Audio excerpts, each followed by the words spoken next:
Om Shri Ganeshaya Namaha. Sutta continued the narration.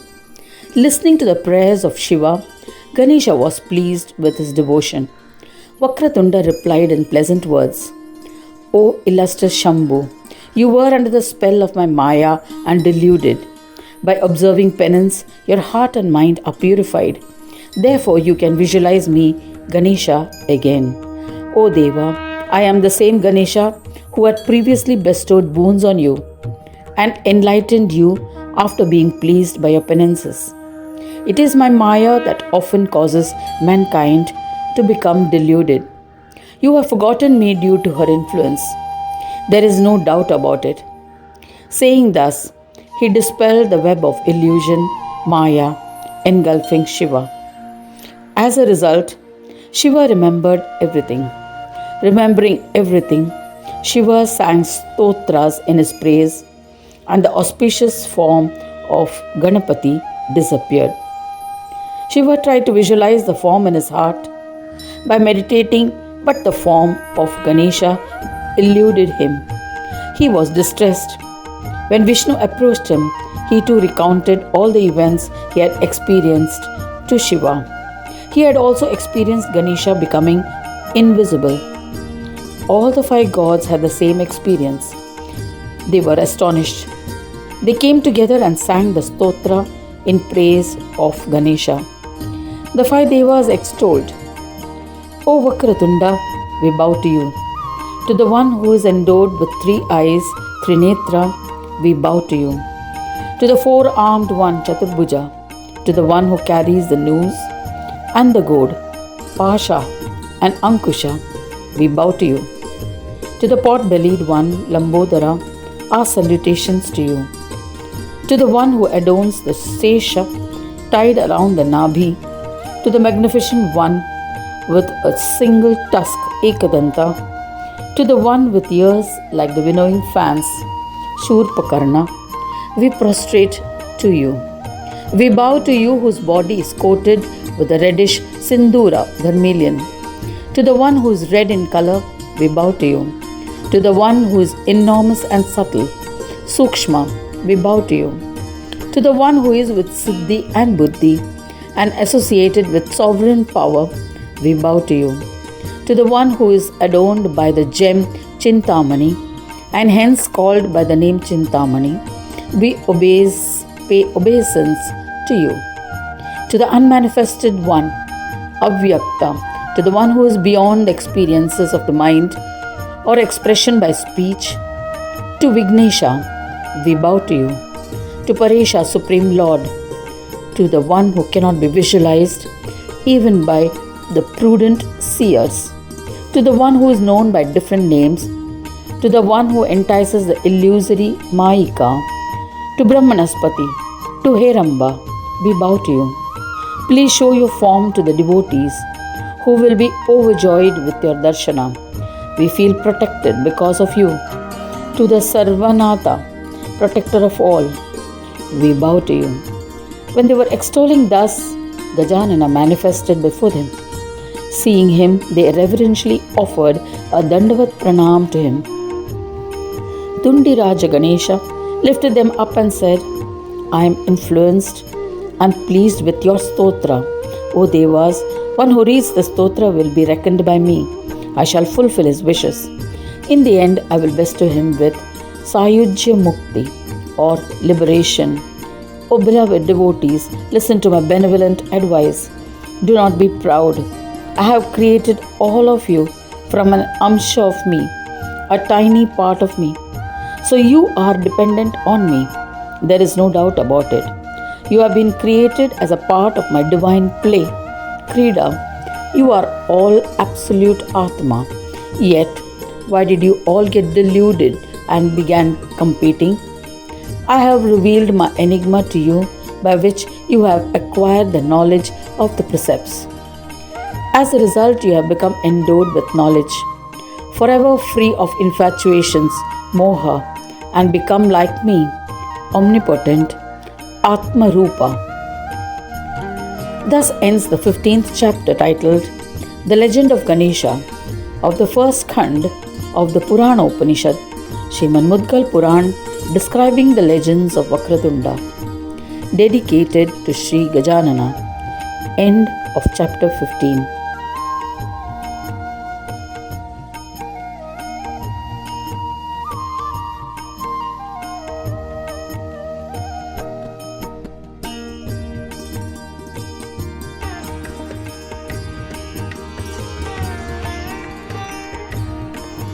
Chapter 16.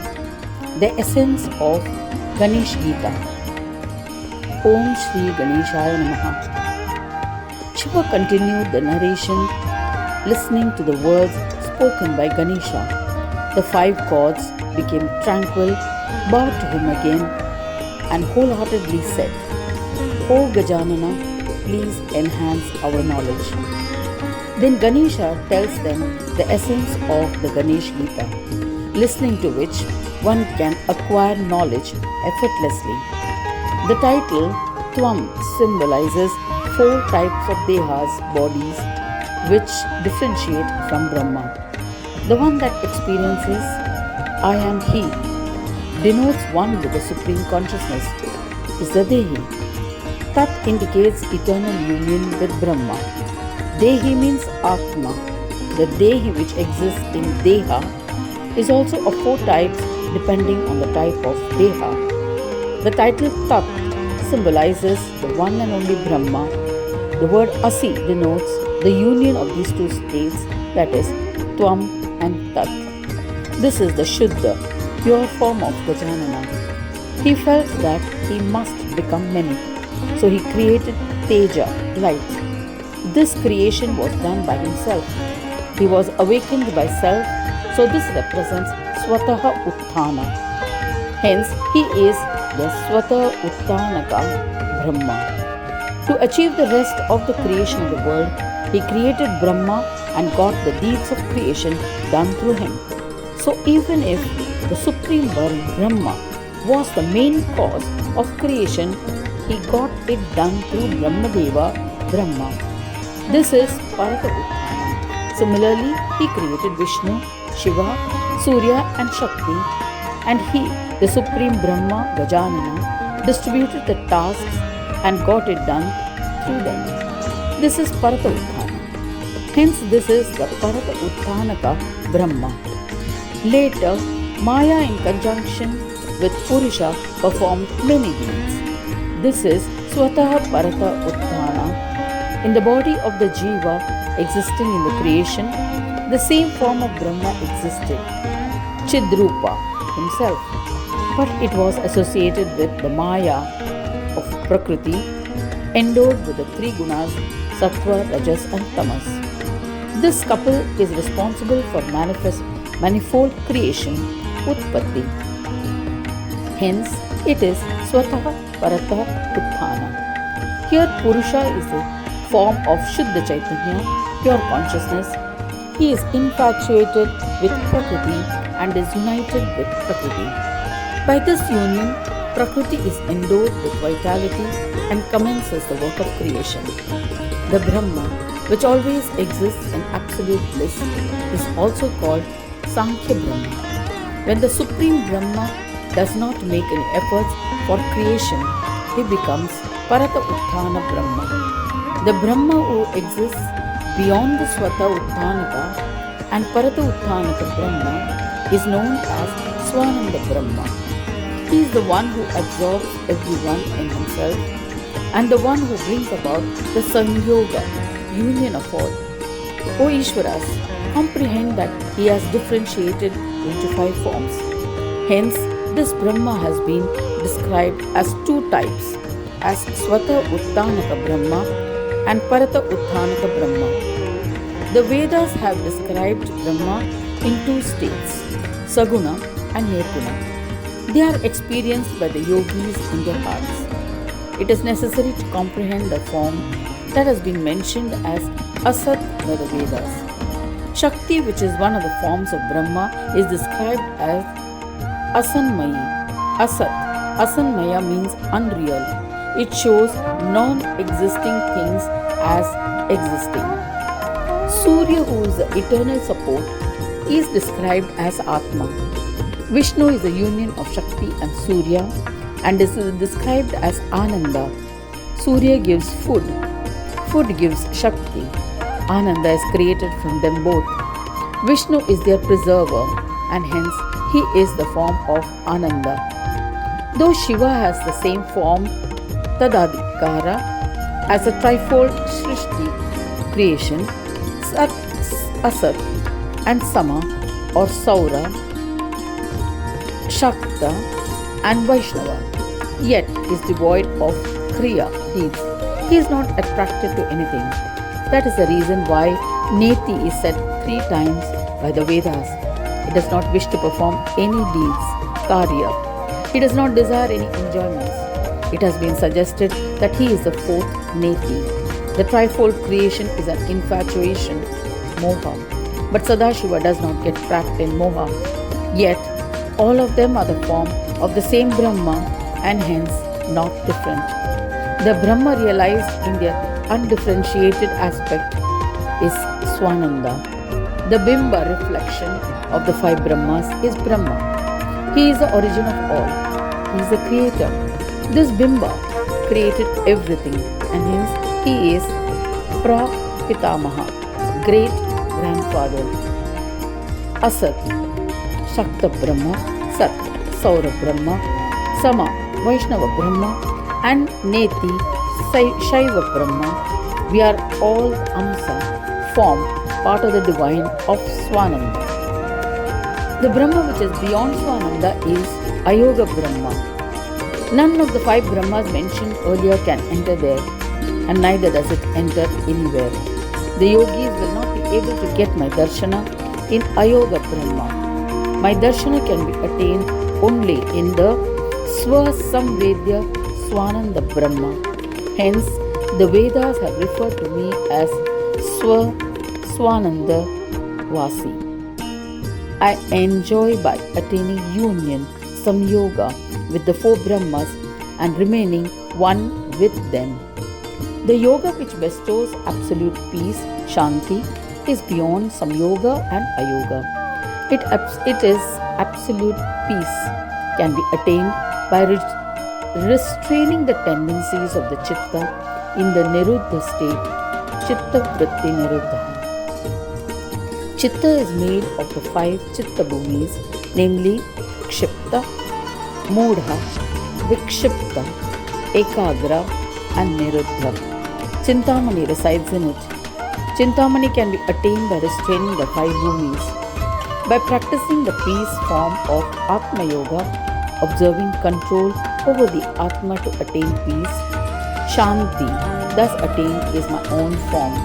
Since I reside in all the 5 tendencies, hence the Shastras call me Chintamani. I have imparted this knowledge of the yoga related to Ganesha, which will benefit you daily. Practice this yoga daily and do not become deluded ever. Buddhi is the form of Chitta. Siddhi is full of temptations.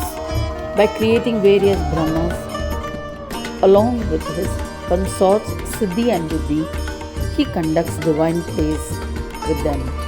If you abandon worry and ego and engage in deep meditation, samadhi, believing I am Ganesha, you will become free of moha, infatuation, and you too will become one with my form, Madrupa. Shiva said to Parvati that after expounding thus, Ganesha maintained silence. The 5 devas who forgot the differences amongst themselves and instantly attained peace, Shanti, the Ganesh Gita elucidates how one can become tranquil and peaceful by practicing yoga sadhana. Its essence was expounded by Ganapati in 21 eloquent verses. One who reads or listens to the essence of the Ganesh Gita with faith and devotion will become the form of Brahma, that is, divinity in itself. After indulging on this loka, he will merge with yoga. The mere darshan of such a person can absolve devotees of their sins. Thus ends the chapter 16 titled The Essence of Ganesh Gita of the first Khanda of the Purana Upanishad, Srimad Mudgal Puran, describing the legends of Vakratunda, dedicated to Sri Gajanana. End of chapter 16.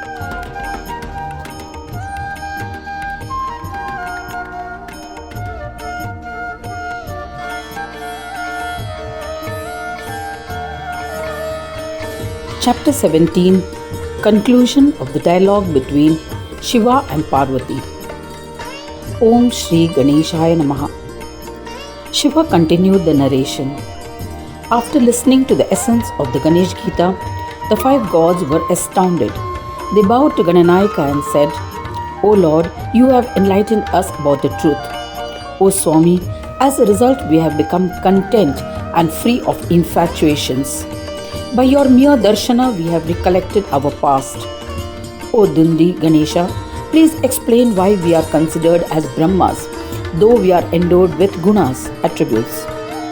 Hearing their words, the Supreme Lord Gajanana, moved by the love for his devotees, said, O Jagadishwaras, Ishvara or Lord of the Jagat or world, when you are established in your respective positions, you are the form of Brahma. But I have endowed you with different gunas, attributes, so that you can be differentiated. As each possess a different quality, you are different from each other. I conduct divine plays with these 4 concepts. As a result of the divine plays, distinctive image of me has emerged. Thus, I became of 5 types. Even if the sentiments are transferred to you during all the plays, Krida, yet you are under my absolute command. There is no doubt about it. Just as the actors play the role assigned to them by the director of a play, during these different plays, Brahma, Vishnu and Mahesha, endowed with the gunas, qualities of Sattvic, Rajasic and Tamasic respectively, became distinct due to my Maya. I have distributed these 3 gunas, Sattva, Rajas and Tamas. I created the Surya from the Ahankara, ego of the 3 Devas, and created Shakti endowed with Moha, so that the gunas can attain siddhis, perfections, accomplishments. In this manner, I created the 5 gods.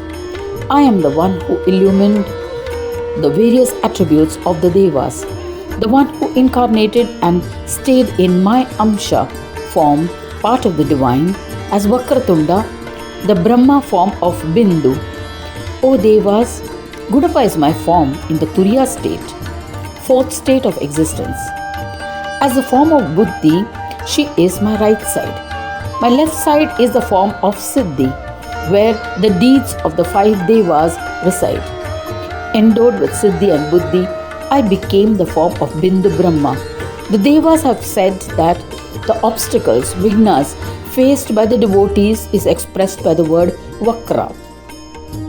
I strike the obstacles with my trunk, and hence I am known as Vakratunda, one who strikes obstacles with the trunk. In my incarnations, that's the Jivas, where I am endowed with Maya, the face of an elephant, Vakra, which I bear is Brahma. This is also why I have been referred to as Vakratunda.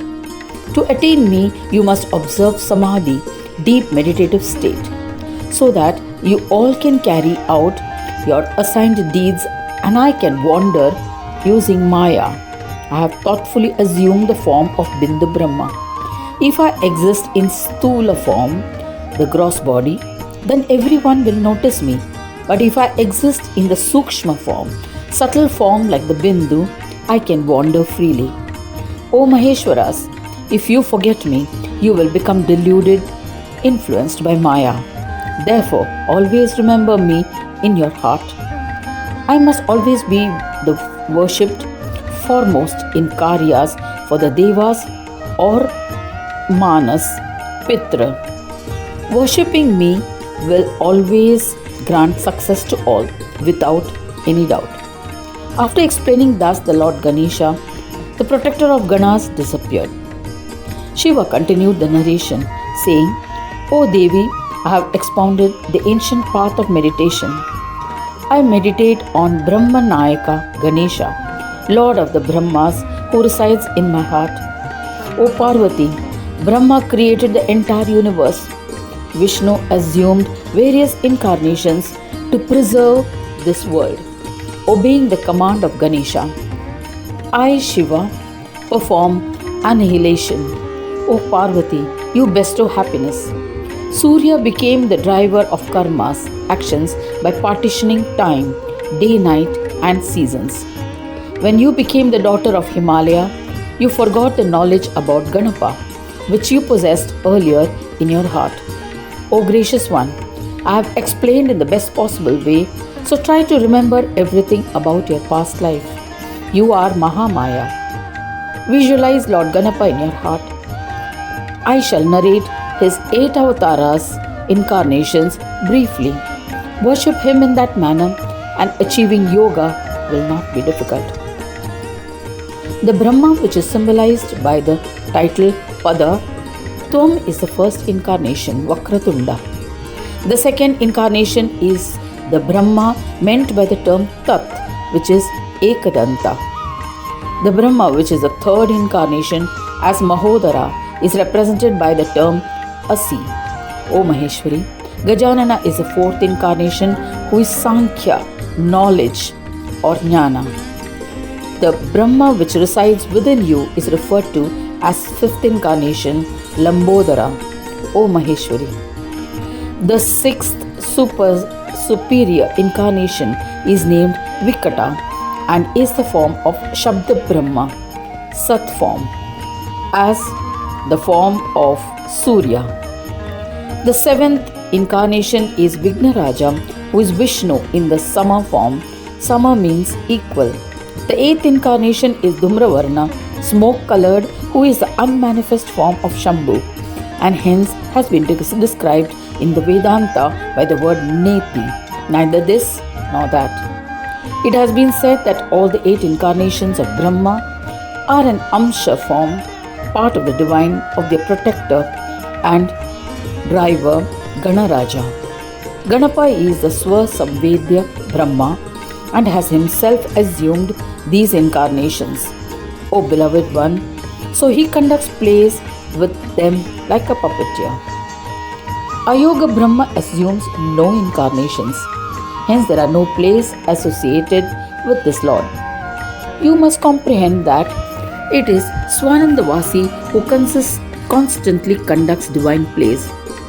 Ganadisha himself is without Swananda and Ayoga and is Purna Yoga. The aim of any yoga is moksha, liberation of the soul from the cycle of births and deaths.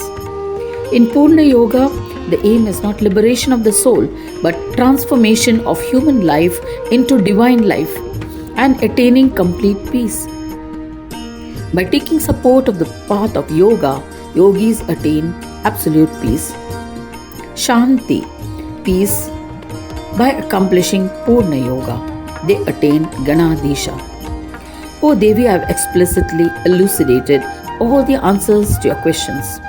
You must always worship Ganesha continuously in this manner. Ganesha is without doubt our family deity. I always worship that Chintamani Vinayaka as he enlightens the 5 types of tendencies of the mind. Panchachitta Vritti. Gajanana is also called Chintamani. O Devi, in our home we have an idol with an elephant head embellished with precious gems and pearls. I perform its puja with unwavering devotion. Mudgalacharya continued the narration saying that after expounding thus, Sadashiva showed his secluded place of meditation. On seeing it, Devi was astonished. Saying this, the compassionate Shankara became silent. Jaganmata Devi Parvati asked again. She asked, O Sadashiva, I am the one who infatuates all. You are endowed with tamasika qualities. Then how did I become your wife? Who is your half? Ardhanarishwara refers to Shiva manifested as half woman and half man. O Lord, kindly clarify my doubt. As you are omniscient and unmatched, you can eliminate all my doubts. Hearing Parvati's words, Shiva was overjoyed. He explained the reason in kind words. Shiva said, O Devi, I shall tell you what had happened in the past, that you became my wife. I shall narrate the gist of that joy-bestowing legend. When the five devas were vehemently arguing about supremacy, I noticed your marvelous glory. O beloved one, after the supreme Brahma, Ganesha, had justly advised us and disappeared, I observed austere penances to obtain your love. You were pleased with my wholehearted devotion. After 100 years, you approached me and said, O Mahadeva, I am pleased. Ask for a boon, I shall grant it. I bowed to you and extolled you by describing your various deeds. O Jagadishwari, you too were extremely pleased. It was then that I asked you to be my wife. O Jagadishwari, grant me this boon. Hearing my words, you smiled lovingly, and after granting the boon, you left. You became my beloved wife as a result of the boon. Lakshmi manifested from your left side and became the spouse of Narayana. Savitri manifested from your right side and became the spouse of Brahmadeva. Saundna was born from your heart and wed Surya. O dear one, try to recollect all that I have told you and once again practice sadhana towards the absolute peace-bestowing yoga of Ganesha. Mudgalacharya continued the narration, saying that Parvati, the daughter of Himalaya, then observed and practiced the peace-bestowing Ganesh Yoga in solitude as advised by Shiva. In a very short time, a fortunate Parvati, due to previous merits and samskara impressions, attained peace. Thereafter she went to Shiva. Mudgala continues, O Daksha, I have narrated the legends of Ganapa. Worship Brahmanayaka, Ganesha with wholehearted devotion. You will be free from obstacles. You will become free of sorrows. You will become a Mahayogi, venerated by all. Thus ends the 17th chapter titled Conclusion of the Dialogue between Shiva and Parvati of the first Khanda of the Purana Upanishad, Srimad Mudgal Puran, describing the legends of Vakratunda, dedicated to Sri Gajanana. End of chapter 17.